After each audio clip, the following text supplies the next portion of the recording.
Assalamualaikum warahmatullahi wabarakatuh.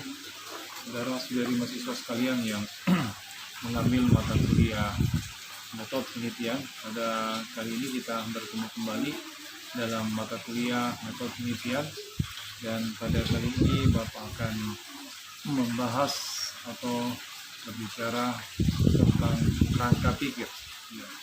Jadi kerangka berpikir, kalau kita lihat dari segi pengertian, sebetulnya banyak pendapat para ahli yang memberikan pengertian tentang kerangka berpikir itu sendiri. Nah, pada dasarnya kerangka berpikir itu sama dengan alur pikir. Jadi kerangka pikir sama dengan alur pikir yang bisa memberikan gambaran mulai dari mana kita menyinggung tentang kerangka pikir itu.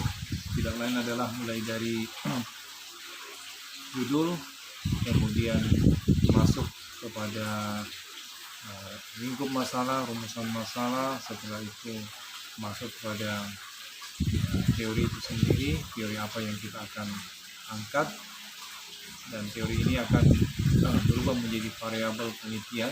Kalau dalam penelitian kuantitatif itu akan berubah menjadi variabel disertai dengan indikatornya yang digambarkan dalam kerangka pikir atau alur pikir, kemudian masuk ke metodologi.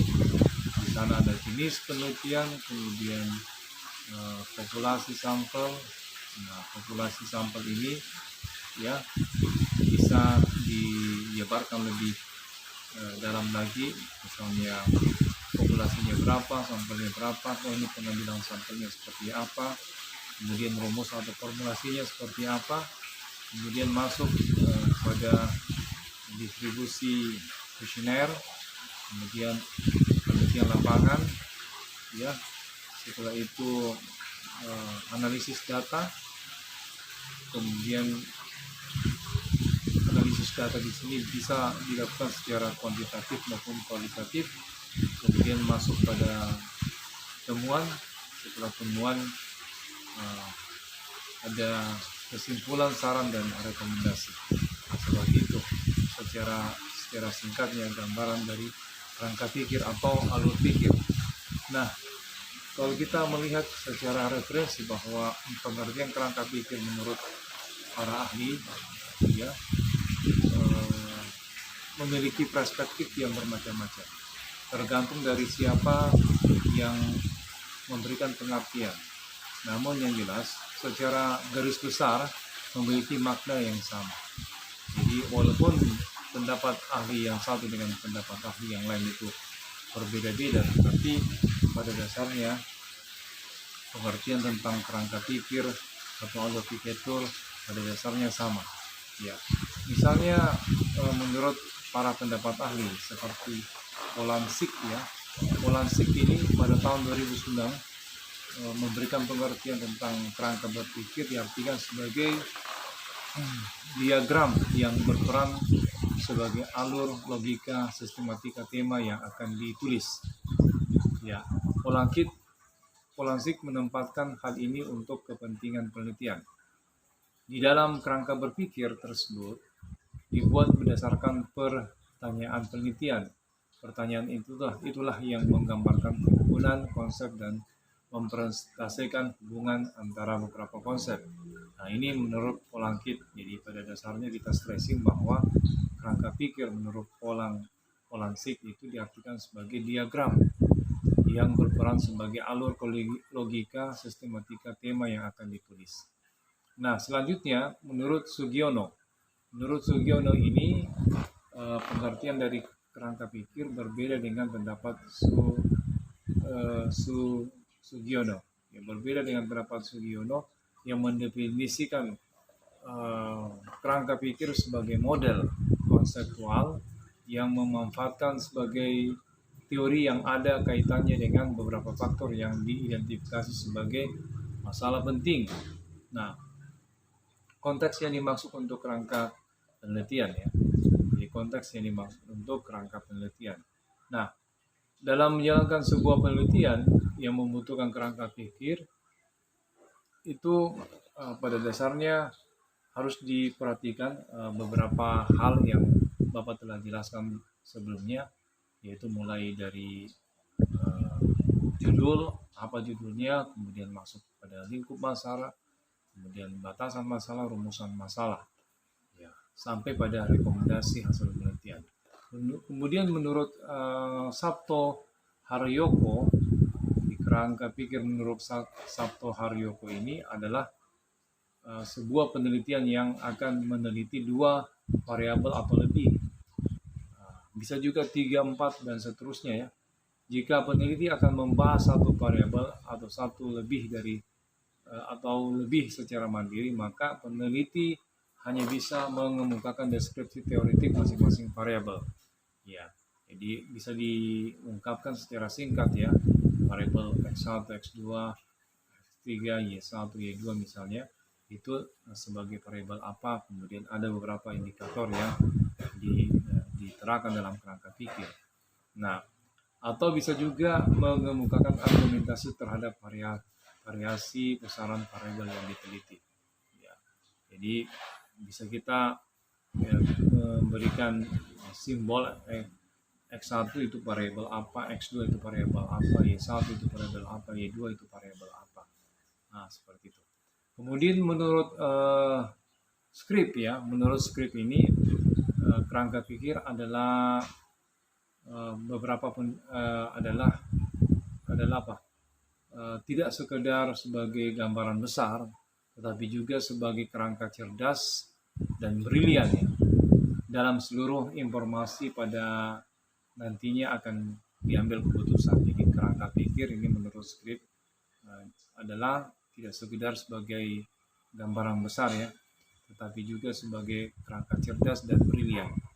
Jadi menamakan kerangka cerdas dan brilian dalam seluruh informasi yang ada pada nantinya akan diambil keputusan. Menurut yang berikutnya, menurut Eko.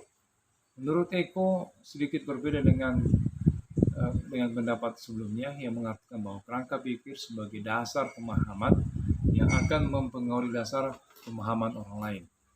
Nah, dengan kata lain, kerangka pikir ini dapat diartikan pula sebagai fondasi dasar dari semua pemikiran.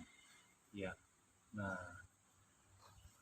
saudara-saudari mahasiswa sekalian yang sama-sama berbahagia, selanjutnya kita beralih pada pembahasan selanjutnya, yaitu cara membuat kerangka pikir. Nah, cara membuat kerangka pikir ini pada dasarnya sangatlah sederhana, tetapi perlu dilihat ya beberapa contoh yang akan Bapak nanti bahasakan. Ya, jadi pertama sebagai awal ya, awal dari pembahasan kerangka pikir itu berangkat dari membuat variabel. Ya, membuat variabel itu bisa terdapat pada judul ya. Di judulnya seperti apa, itu akan tergambar variabel-variabel yang akan kita jabarkan nanti dalam kerangka pikir. Nah, membuat variabel, cara pertama tentu saja ya menentukan variabel yang akan diangkat. Jika bingung bagaimana cara menentukan variabel, Anda cukup lihat judul yang dibuat. Nah, seperti itu ya. Jadi bisa juga melihat topik ya yang akan diangkat, kemudian dari hal tersebut barulah ditentukan variabel yang bisa digambarkan. Ya, kemudian yang kedua adalah mengumpulkan referensi. Apa sebetulnya referensi ini? Jadi cara selanjutnya adalah mengumpulkan referensi yang banyak membantu penulis dalam mendapatkan ide, gagasan, dan membukakan perspektif.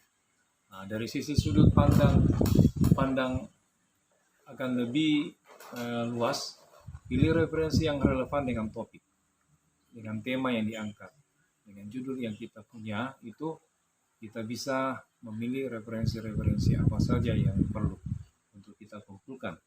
Nah, bentuk referensi bisa berupa hasil penelitian seperti jurnal. Maaf ya, saya agak sedikit menguap.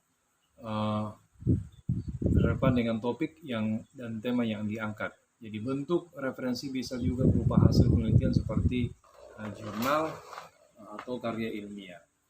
Nah, bisa juga berbentuk buku bacaan, termasuk buku kamus, atau hasil skripsi tesis, berita di televisi atau surat kabar. Kemudian yang berikutnya mendeskripsikan penelitian. Mendeskripsikan penelitian adapun langkah lain yaitu melakukan deskripsi teori. Teori dapat diambil dari sumber referensi yang sudah dikumpulkan, ya. Karena konteksnya adalah penelitian, maka deskripsi memperhatikan pilihan bahasa yang baku, baik dan benar, karena diperuntukkan untuk kalangan akademik. Maka bahasa bisa menggunakan bahasa ilmiah. Ya. Nah, selanjutnya pembahasan teori berdasarkan hasil penelitian. Dari pembahasan teori kita dapat dituntut jeli dan analitis, karena karena kita tidak sekedar menuliskan teori-teori yang dari berbagai hasil referensi, tetapi kita juga perlu melakukan analisis secara mendalam, di mana teori yang diambil cukup garis besar dan benang merahnya saja apakah ada keterkaitan atau tidak. Makanya dalam kerangka PIK itu perlu disebutkan nama teori-teori apa yang kita gunakan. Ya, misalnya teori A, teori B, teori C, teori D, teori E, teori F. Lengkap dengan indikatornya. Kalau perlu lagi, dalam setiap variabel atau teori itu ada nama ahli yang kita pedomani, yang sudah dijadikan sebagai kerangka teori dalam penelitian kita. Kemudian berikutnya membuat kesimpulan. Dari hasil analisis selesai, selanjutnya membuat kesimpulan. Jadi kesimpulan dilukiskan menggunakan bahasa yang mudah dipahami, singkat dan jelas. Hindari penyebaran yang bertele-tele dalam penelitian. Ada yang disebut kesimpulan sementara, ada juga yang disebut dengan kesimpulan yang paten, ya. Nah, kesimpulan yang sementara inilah ya yang nantinya diperlukan dalam pengujian, ya, untuk bisa memberikan atau melahirkan kesimpulan yang sebenarnya. Ya, berikut kita kembali pada kerangka pikir. Jadi kerangka pikir itu di dalam membuat kesimpulan sementara terdapat hubungan antar variabel. Hubungan antar variabel inilah yang nantinya dapat digunakan sebagai kerangka pikir. Ya, jadi tidak hanya sekedar hubungan antar variabel, tapi kita akan membahasakan mulai dari judul, rumusan masalah, kemudian masuk pada teori, kemudian metode penelitiannya itu jenis penelitian, kemudian populasi sampel, misalnya penelitian kuantitatif, ya, kemudian alat yang digunakan atau rumus yang digunakan dalam penelitian sampel, kemudian berbicara tentang instrumen penelitian, kemudian masuk pada penyebaran kuesioner di lapangan, dan pada akhirnya mengarah pada analisis data kuantitatif dan kualitatif sehingga melahirkan temuan, dan temuannya inilah yang bermanfaat untuk selanjutnya dibuatkan kesimpulan, saran, dan rekomendasi. Nah, macam-macam kerangka pikir, salah satu diantaranya adalah kerangka pikir teoritis. Apa sebetulnya kerangka pikir teoritis ini? Jadi kerangka pikir teoritis adalah jenis yang menegaskan tentang teori, ya, yang kita gunakan untuk landasan sekaligus untuk menjelaskan fenomena yang sedang diteliti. Kemudian selanjutnya kerangka operasional. Nah, kerangka operasional menjelaskan variabel yang diangkat oleh peneliti, ya, berdasarkan konsep yang diteliti. Umumnya jenis ini sering digunakan untuk melihat apakah ada hubungan antar variabel satu dengan variabel lain. Ya. Jadi dalam kerangka pikir itu bisa kita memberikan arah panah, ya, arah panah antara variabel satu dengan variabel lain dalam sebuah kerangka pikir. Kemudian selanjutnya kerangka pikir konseptual. Apa yang dimaksud dengan kerangka pikir konseptual? Jadi terakhir adalah konseptual. Dikatakan kerangka pikir konseptual itu apabila terdapat asumsi teoritis yang nantinya teori teoritis itu yang akan digunakan untuk mengistilahkan objek yang diteliti. Ya. Misalnya kita mengangkat teori organisasi pembelajaran, kemudian insentif. kemudian motivasi, kinerja dan prestasi kerja. Nah, ini semuanya nanti akan kita berikan istilah definisi. Selain menurut para ahli juga dioperasionalkan sehingga kita bisa memahami, menangkap secara langsung arti operasional dari variabel-variabel tersebut. Misalnya dengan menggunakan kode statistik X1, X2, Y1, Y2, Y3 atau X1, X2, X3, Y1, Y2 atau misalnya 5 variabel. Kemudian berikutnya manfaat kerangka pikir.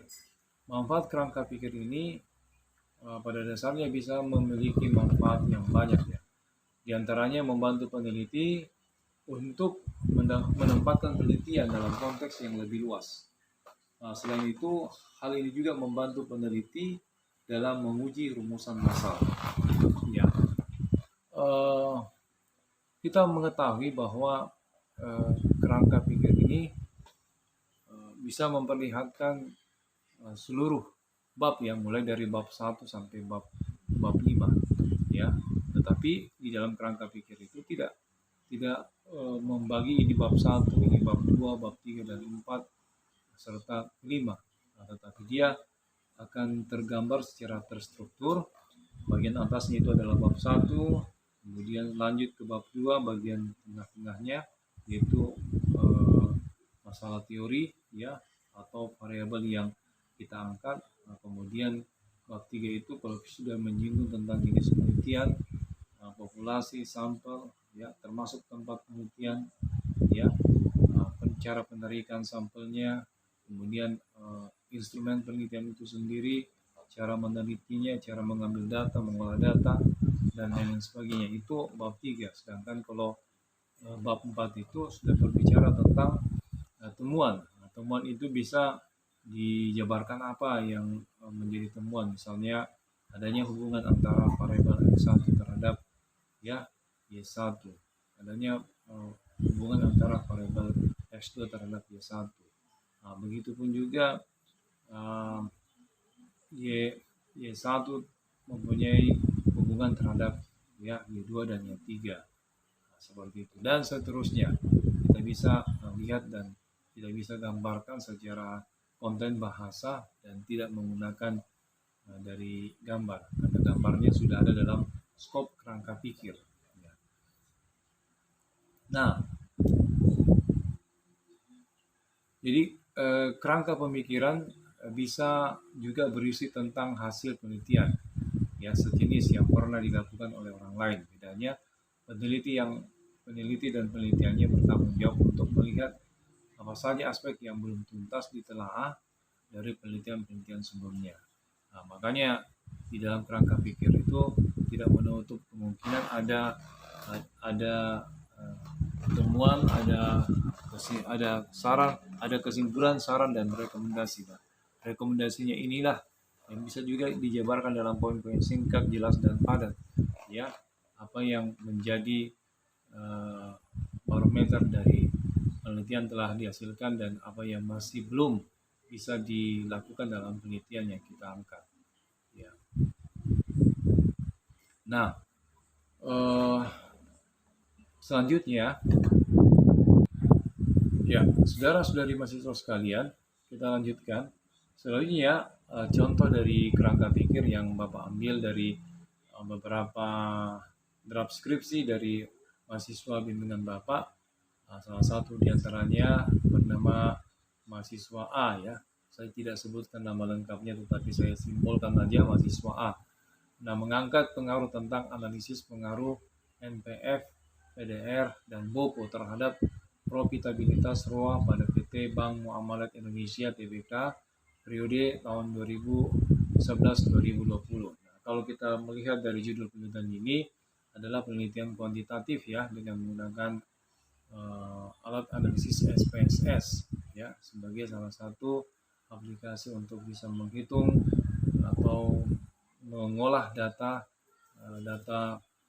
kuantitatif ya yang berasal dari data-data angka-angka ya yang berasal dari rasio keuangan yaitu NPF, FDR dan BOPO terhadap profitabilitas yang sudah dibatasi dalam tim series tahun 2011 sampai 2020. Ya, jadi ada beberapa tahun, kurang lebih sekitar ya 9 tahun ya, 8 dan 9 tahun ya. Nah, di kerangka pikir ini dia sudah menyinggung tentang masalah, kemudian dari masalah itu turun ke teori. Nah, di mana teorinya di sini ya ada NPF, FDR dan BOPO serta ROA ya. Nah, jadi NPF, FDR, BOPO ini adalah variabel X, sedangkan ROA adalah variabel Y. Nah, dari teori turun ke metode penelitian ya, kemudian jenis penelitian, kemudian populasi dan sampel. Nah, populasi sampelnya ini adalah berbasis non parametrik, artinya populasinya sekaligus juga menjadi sampel. Nah, sampel penelitiannya ini sudah dibatas mulai dari tahun 2011 sampai tahun 2020. Apa yang harus diperlihatkan dalam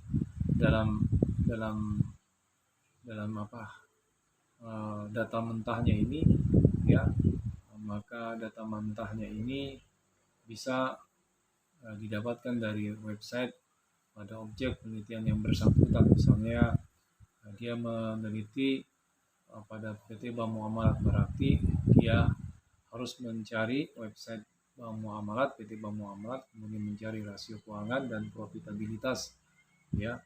Apa yang dicari yaitu nilai NPF, nilai FDR, BOPO dan ROA mulai tahun 2011 sampai tahun 2020.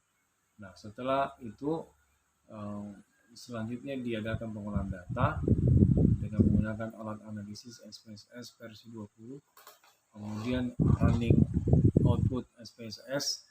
Nah, disinilah temuannya itu bisa dijabarkan. Bagaimana cara menjelaskan temuan itu bisa dijabarkan dalam konten kerangka pikir atau alur pikir. Ya, kalau di gambar itu kan secara singkat-singkat aja disinggung. Tapi kalau di pembahasan ya sebelum gambar dari kerangka pikir kan ada pembahasannya. Disitulah bisa kita jelaskan bagaimana model temuan yang didapatkan ya dalam penelitian yang bersangkutan. Kemudian kita masuk pada kesimpulannya apa, kemudian sarannya apa, dan setelah itu masuk pada tahap akhir yaitu rekomendasi hasil penelitian. Nah, ini adalah merupakan bentuk kerangka pikir yang sudah paten di Fakultas Ekonomi dan Bisnis Islam yang dari di mana pada penelitian S1 ekonomi, baik itu program studi perbankan syariah maupun ekonomi syariah, kerangka pikirnya itu model alur pikir ya, mulai dari starting judul sampai ke rekomendasi. Saudara-saudari mahasiswa sekalian, ya pada dasarnya tidak terlalu panjang pembahasan Bapak ya tentang kerangka pikir. Yang penting kita bisa menangkap ya dari apa definisi kerangka pikir, kemudian contoh dari kerangka pikir itu sendiri. Demikian pembahasan dari Bapak tentang kerangka pikir atau alur pikir. Terima kasih atas perhatiannya dan mohon maaf jika terdapat kesalahan ya dalam penjelasan materi ini, dan Bapak akhiri billahi taufiq wal hidayah. Wassalamualaikum warahmatullahi wabarakatuh.